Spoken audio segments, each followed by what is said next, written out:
아멘. 할렐루야. 오늘 복된 주일 하나님 때문에 행복한 우리 모든 성도님들이 다 되시길 축복합니다. 자, 우리 그런 마음으로 옆에 있는 분에게 좌우로 앞뒤로 행복하세요 라고 한번 인사합시다. 예. 오늘 우리 성도님들의 얼굴을 보니까 진짜 행복하신 것 같습니다. 예. 보통 때는 인사하세요 하면 행복하세요 이라는데 오늘은 다들 활짝 웃으시면서 인사하시는 모습을 보니까 하나님 주시는 은혜가 또 크구나라는 생각에 또 감사하는 마음을 가지게 되는 것 같습니다. 자, 여러분, 오늘 제가 말씀을 시작하기 전에 먼저 퀴즈를 하나 좀 내려고 합니다. 퀴즈가 조금 썰렁할 수도 있는데 여러분들 반응을 어떻게 해주셔야 될까요?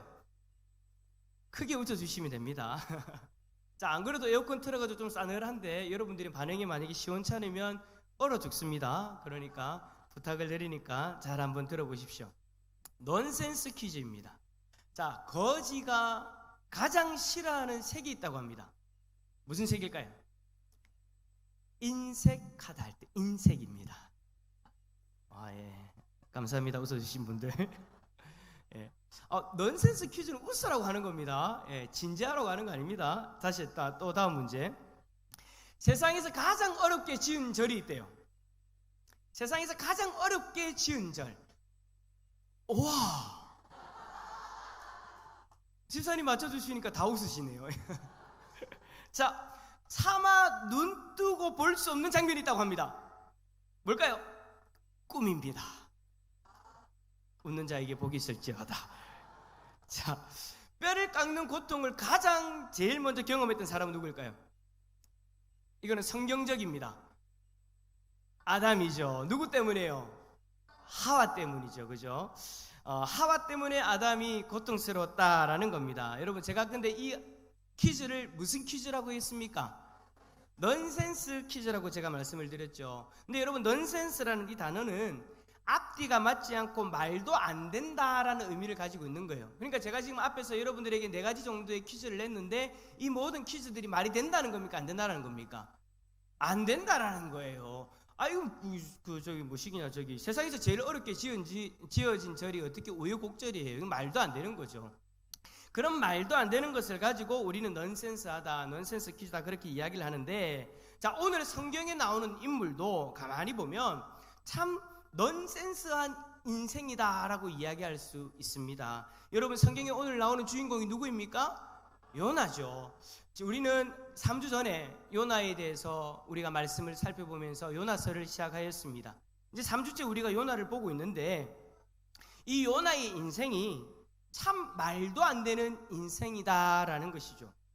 요나가 경험한 여러 일들도 넌센스하지만 그의 모습도 넌센스하다라고 그렇게 할 수 있습니다. 말이 안 된다라는 거예요. 자, 먼저 요나가 경험한 넌센스한 일들, 말도 안 되는 일들 뭐가 있나요? 첫 번째는 요나가 하나님을 피해서 도망갔을 때, 배에 탔을 때 요나 때문에, 요나 한 사람 때문에 폭풍이 몰아쳤다라는 겁니다. 여러분, 이게 말이 됩니까? 안 됩니까? 돼요. 역시 믿음이 대단하신 분들이에요. 여러분, 생각해보세요. 제가 밖에 나갔는데 저 때문에 비가 온다. 말이 됩니까? 안 됩니까? 옛날에 왜 그런 분들이 있었잖아요. 꼭 내가 놀러 가려고 하면 비 온다. 여러분, 따라서 합시다. 그건 말이 안 된다. 말이 안 되는 거예요. 나 한 사람 때문에 비가 온다라는 게 여러분 어떻게 말이 됩니까? 말이 안 되는 거죠. 또 두 번째 말이 안 되는 게 뭐가 있느냐? 요나 때문에 폭풍이 와서 요나를 바다에 던졌더니 바다가 곧바로 잠잠해졌다라는 것입니다.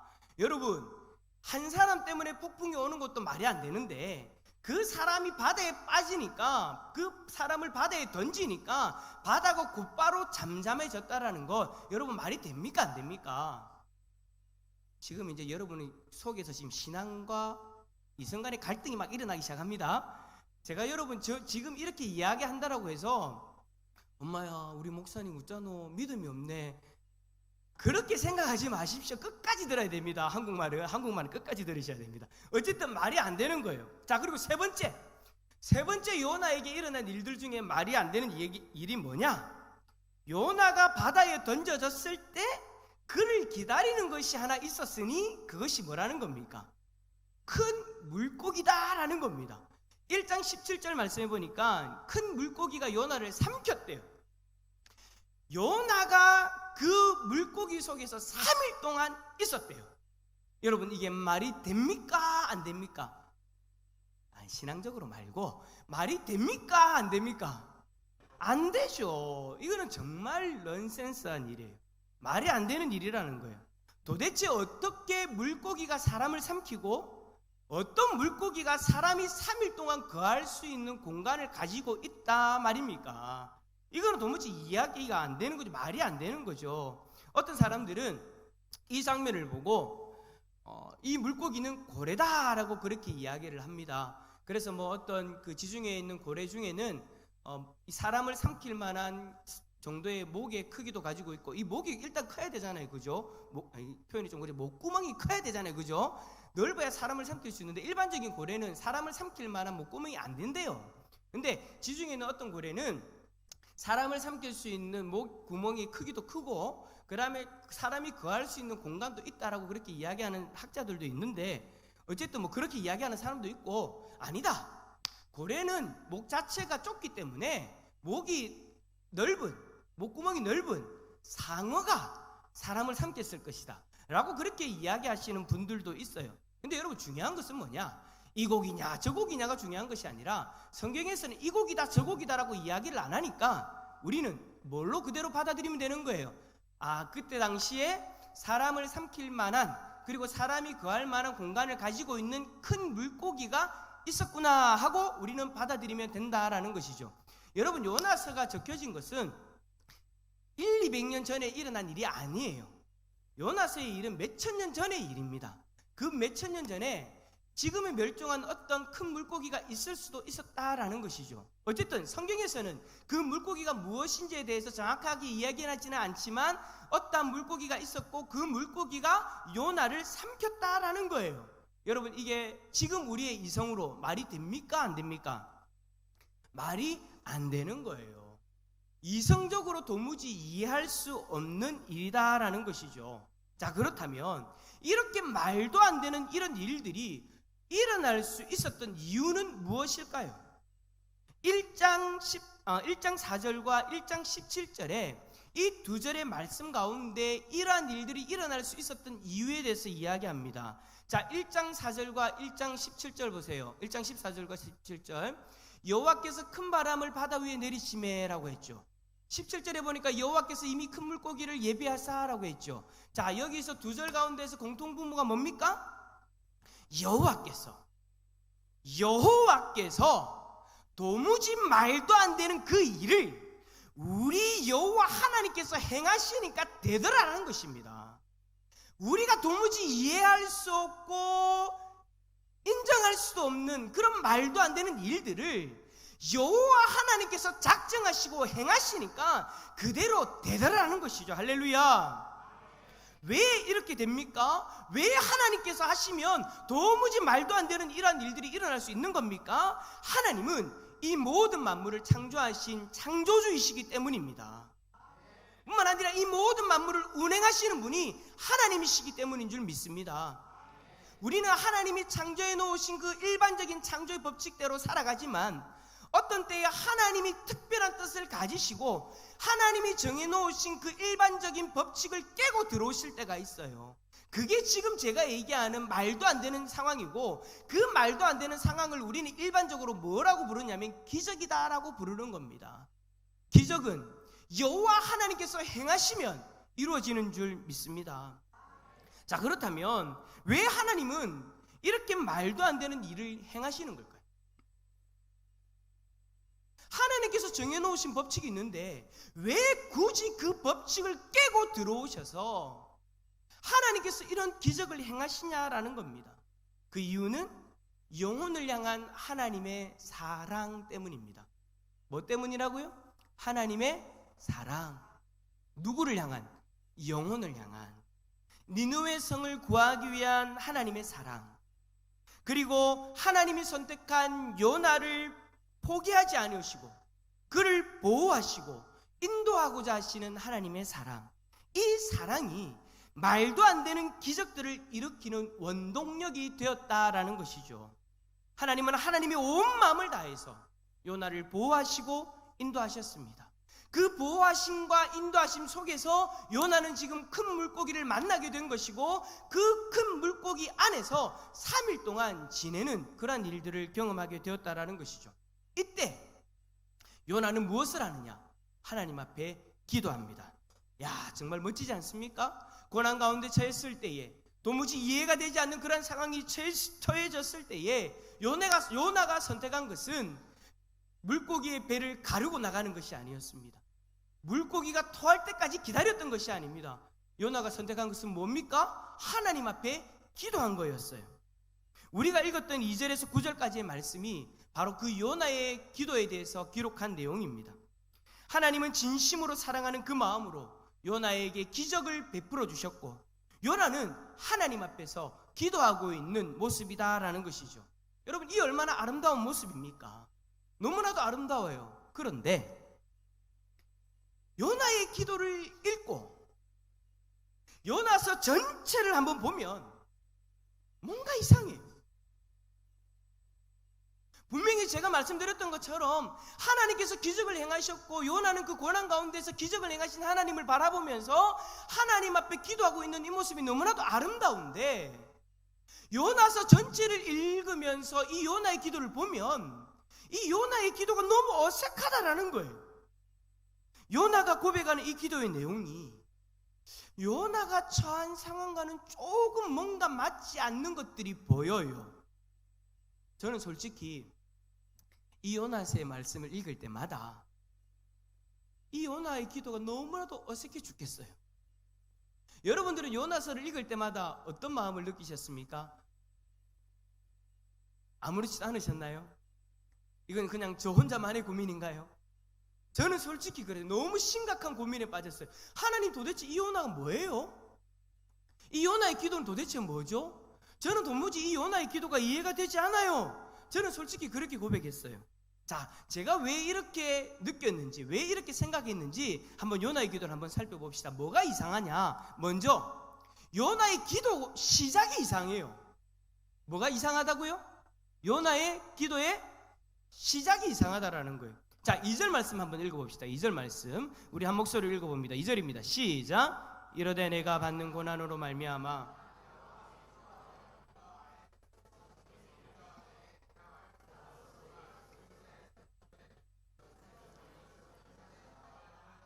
아멘. 자, 내가 받는 고난으로 말미암아 여호와께 불러 아뢰었더니라고 했어요. 근데 여러분, 우리가 지난주에 말씀을 살펴보았던 것처럼 요나는 폭풍 앞에서도 하나님 앞에 기도하지 않았던 사람이에요. 하나님의 뜻이 싫어서 도망을 갔기 때문에 이제는 하나님 앞에 뭔가를 구한다? 하나님 앞에 그렇게 선다는 그 자체가 부담이 되었던 거예요. 구하는 그 자체를 피하고 싶었어요. 그래서 폭풍우가 다가와서 다 죽게 되었을 때에도 요나는 하나님 앞에 기도하지 않았다라는 거예요.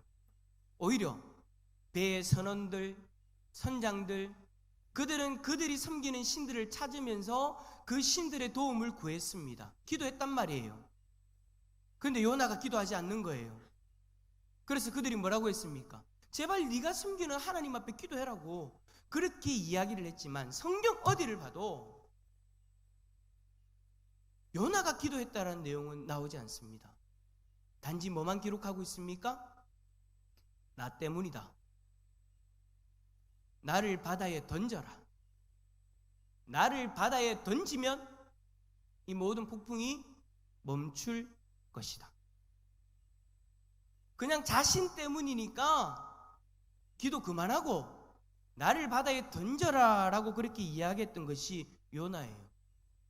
그런데 지금 이 기도에서는 자신이 받는 그 고난으로 인해서 하나님을 불렀다라고 그렇게 고백하고 있어요. 여러분, 이 기도가 이해가 되십니까? 기도하지 않았던 사람이 기도했다라고 이야기하는 게 이게 이해가 되세요? 저는 솔직히 이 기도의 첫 시작부터 이해가 되지 않았어요. 아니, 요나가 어디 기도했다고? 하나님 앞에 기도하지 않고 오직 죽기만을 바라보았던 것이 요나인데 어디 기도했다고 하나님 앞에 기도했다고 이야기하는가? 일단 이게 부딪혔어요. 그리고 중간중간에 성전을 바라본다, 성전에 미쳤다, 뭐 그런 어떤 성전에 대한 언급을 해요. 지금 물고기 뱃속에 있는데 여러분 생각해 보세요. 우리는 물고기 뱃속에 있는 요나를 생각하면 어떤 이미지를 떠오르냐면 피노키오를 자꾸 떠오릅니다. 여러분 피노키오가 물고기 뱃속에 있을 때 그 장면 기억나십니까? 만화 장면. 요즘 애들은 모르나? 우리 초딩들 똑바로 앉아봐라. 사랑한다. 피노키오 알지? 피노키오가 물고기 뱃속에 있을 때 어떻게 지냈니? 공간이 넓어서 좁았어? 넓었지? 촛불 있었어 없었어? 있었지? 지금 아이들이 대답한 거 맞죠? 여기서 대답하는 것 같아가지고. 예. 우리는 요나가 물고기 뱃속에 있었다라고 하면 꼭 피노키오를 떠올려요. 그래서 사람이 지낼 만한 곳, 그 넓은 그 고기의 뱃속에서 촛불도 키워놓고 그렇게 지낼 수 있는 곳, 여러분 그렇게 생각하지만 여러분 물고기 뱃속에 있었다, 여러분 절대 그런 상황이 아니죠. 여러분 지금 요나는 아무것도 없는 상황에서 맨몸으로 던져졌어요.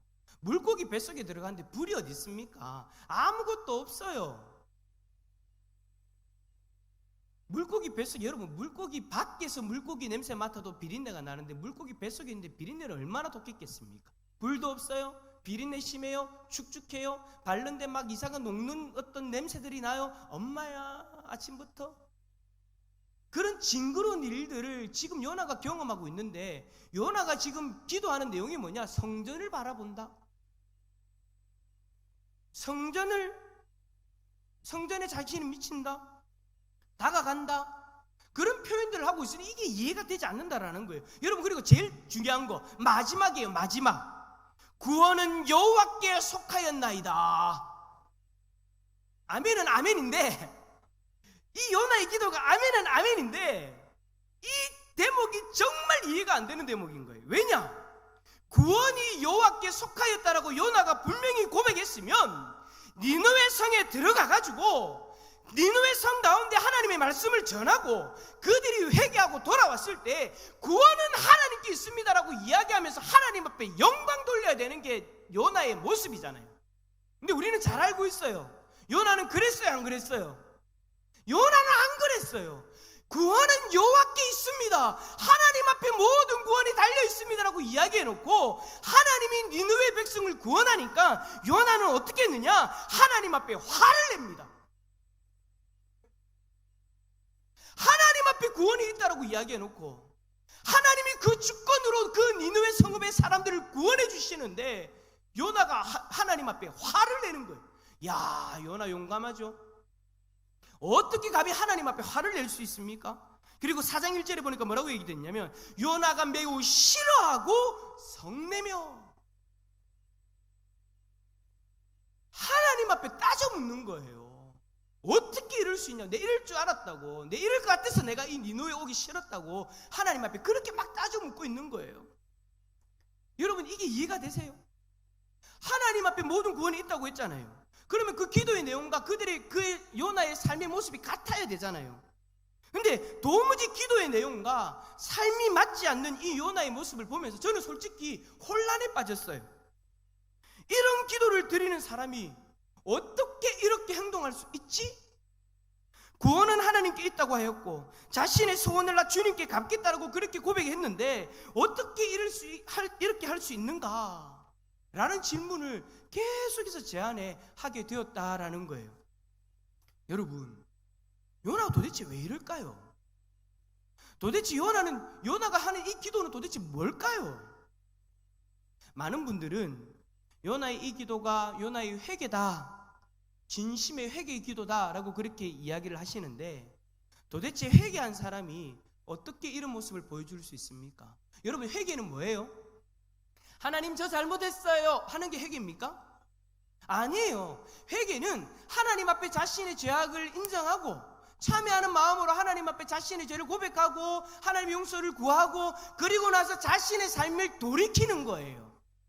내가 하나님 앞에 고집을 피우고 하나님의 낯을 피해서 도망갔던 나의 모습을 회개했다면 이제는 돌이켜서 하나님의 뜻대로 이루어지는 것을 바라보면서 하나님 앞에 영광을 돌려야죠. 근데 요나는 전혀 그러지 않았다라는 거예요. 제가 솔직히 이러한 고민을 막 하고 있을 때, 한참 하고 있을 때, 지금으로부터 한 3, 4년 전의 일입니다. 제가 이러한 고민을 한참 하고 있을 때 저를 가르치던 구약학 교수님을 통해서 이 대답을 찾을 수가 있었어요. 왜 그런가? 교수님은 이 요나의 기도를 가지고 논문까지 쓰신 분이었어요. 너무 감사하죠. 정말 연구를 많이 하신 거예요. 그러면서 이렇게 얘기하세요. 요나의 기도는 진실된 기도가 아니다. 요나의 기도는 이스라엘 백성들이 성전에 올라갈 때에 불렀던 시편의 고백이다 라고 그렇게 이야기하시는 거예요. 요나는 물고기 뱃속에 있는 그 순간에도 하나님 앞에 진실된 회개와 진실된 기도를 드린 것이 아니라 성전을 올라갈 때에 습관적으로 불렀던 그 고백을 하고 있었다라는 거예요. 그래가지고 제가 이 기도를 한번 더 살펴봤어요. 도대체 어느 시편에 있는가 살펴보니까 정말 요나의 기도의 대부분이 시편에 있는 내용을 그대로 인용해서 나온 거더라고요. 이스라엘 백성들이 성전에 올라갈 때에 하나님 앞에 불렀던 찬양들이 있어요. 시편들이 있어요. 그 고백들이 있단 말이에요. 그 고백을 요나가 지금 물고기 뱃속에서 그대로 하고 있는 거예요. 어떤 사람들은요, 요나의 기도가 다 끝이 나고 물고기가 요나를 육지에 토했다라는 이 10절의 말씀을 가지고 요나의 기도가 하나님 앞에 상달되었고 하나님이 물고기에게 명해서 물고기가 요나를 뱉었다라고 이야기하시는 분들이 있어요. 요나의 기도 때문에. 하지만 여러분, 그거는 아닌 것 같아요. 왜냐하면 물고기가 요나를 삼키고 난 뒤에 그 자리에 머물면서 요나가 기도할 때까지 기다렸던 것이 아니에요. 이미 물고기는 요나를 삼키고 나서 곧장 어디를 향한 거예요? 니느웨로 향한 거예요. 니느웨로 향했다가 요나가 기도가 끝날 때쯤 돼서 그 물고기가 니느웨에 도착했고, 그때에 니느웨에 도착하자마자 물고기는 요나를 뱉었던 거예요. 무슨 말입니까? 요나의 기도와는 상관없이 물고기는 요나를 삼키자마자 하나님 뜻으로 인해서 니느웨에 오게 되었다라는 거예요.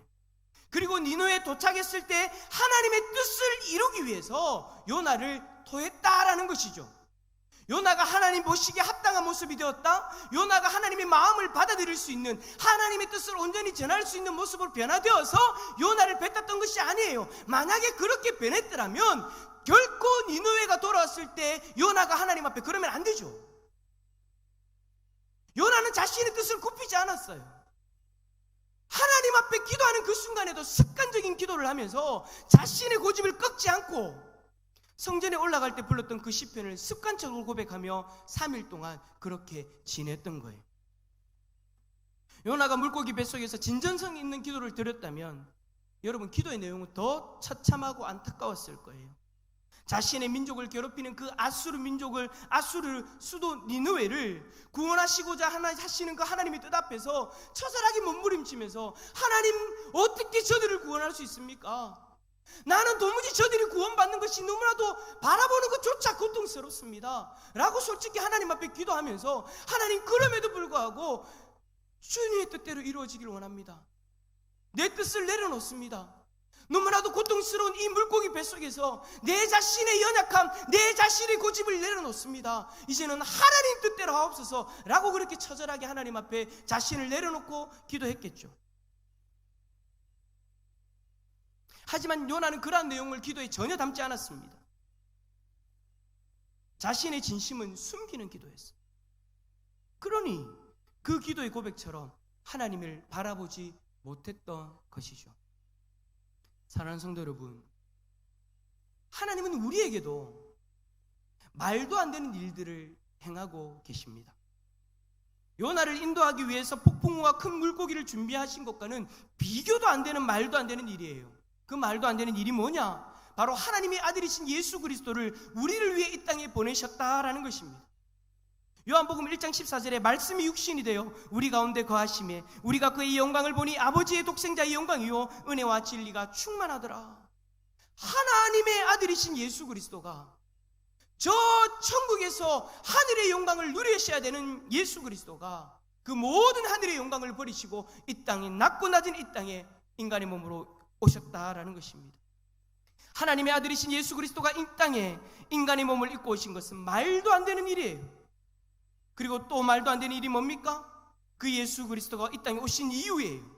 베드로전서 2장 24절에 친히 나무에 달려 그 몸으로 우리 죄를 담당하셨으니 이는 우리로 죄에 대하여 죽고 의에 대하여 살게 하려 하심이라. 그가 채찍에 맞음으로 너희는 나음을 얻었나니. 예수님은 우리를 구원하시기 위해 자신의 몸을 십자가에 내어 주셨습니다. 그리고 3일 만에 죽음의 권세를 깨치시고 부활하시는 놀라운 일을 행하셨습니다. 이제 우리가 예수 그리스도를 믿기만 하면 하나님의 자녀가 되는 놀라운 일이 일어난 줄 믿습니다. 이거는 여러분 말도 안 되는 거예요. 세상 사람들은 도무지 이해할 수 없는 거예요. 하지만 하나님의 뜻으로 말미암아 이 말도 안 되는 일이 우리에게 일어난 줄 믿습니다. 이제 중요한 것은 이 놀라운 일을 경험한 우리가 어떤 모습으로 살아가냐라는 것이에요. 혹시나 지금 우리의 모습이 요나의 모습과 같지 않습니까? 습관적으로 예배 자리에 나오고, 습관적으로 기도의 자리에 나오고, 습관적으로 찾고. 물론 신앙의 습관, 거룩한 습관은 필요합니다. 하지만 하나님을 바라보는 우리의 마음까지도 습관이 되어서는 안 된다라는 것입니다. 하나님 앞에 지금 예배 자리로 나왔어요. 우리에게 베풀어 주신 그 말도 안 되는 십자가의 그 사건 때문에 우리는 이 자리에서 하나님을 바라볼 수 있는 하나님의 백성이 되었습니다. 이 자리에서 우리는 하나님 앞에 어떻게 나아가고 있습니까? 여러분의 진심으로, 진정으로 하나님을 바라보고 계십니까? 아니면 매주마다 하는 그 종교 행위처럼 습관적으로 하나님을 바라보고 하나님을 찾고 있지는 않으십니까? 힘들면 힘들다고 고백할 수 있어야 되고요. 도움이 필요하면 도움이 필요하다라고 하나님 앞에 부르짖을 수 있어야 되는 거예요. 나 자신의 고집을 내려놓아야 될 때는 고집을 내려놔야 되고요. 나의 죄악을 회개해야 될 때는 회개할 수 있어야 된다라는 거예요. 찬양의 고백을 드릴 때에도 내 중심을 담아서 온전히 고백할 수 있어야 하지 않겠습니까? 그런데 하나님 앞에 기도를 하는데 어떻게 된 게 매일마다 매주마다 기도하는 내용이 똑같아요. 아니 어찌 보면 똑같다는 그 내용이 그 상황에 있어서 똑같은 것이 아니라 습관적으로 내 입에서 그냥 나오는 그 말만 계속해서 나오는 거예요. 힘든데 힘들다고도 이야기하지 않아요. 도움이 필요한데 도움이 필요하다고도 이야기하지 않아요.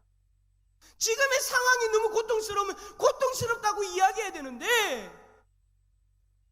하나님 앞에 진실되게 나가지 못하니까 하나님 앞에 내 마음을 토로하지는 못하고 그냥 형식적으로, 습관적으로 그렇게 나아가고 있더라라는 것입니다.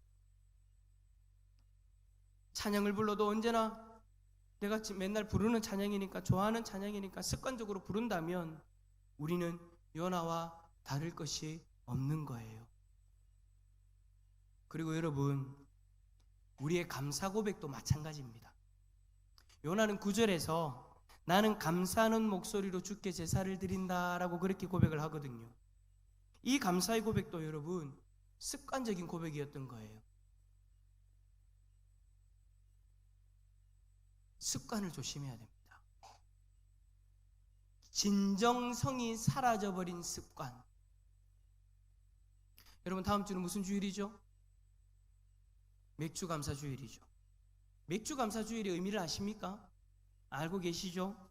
맥주절은 이스라엘 백성들이 밀이나 보리를 수확한 후에 하나님 앞에 한 해의 첫 열매로 드리는 날이에요. 지금 우리는 농사를 짓지 않으니까 그런 의미와는 좀 더 다른 맥주감사절을 지내죠. 1년의 절반, 6월 마지막 주잖아요. 다음 주는 7월 첫째 주예요. 1년의 절반 동안 지내오면서 우리를 지켜주시고 먹여주시고 인도하신 하나님 앞에 우리가 감사의 고백을 드리는 날이 맥주 감사 주일입니다. 저는 우리 모든 성도님들이 다음 주에 하나님 앞에 그 감사의 고백을 드릴 때에 진정성 있는 모습으로 드렸으면 좋겠습니다.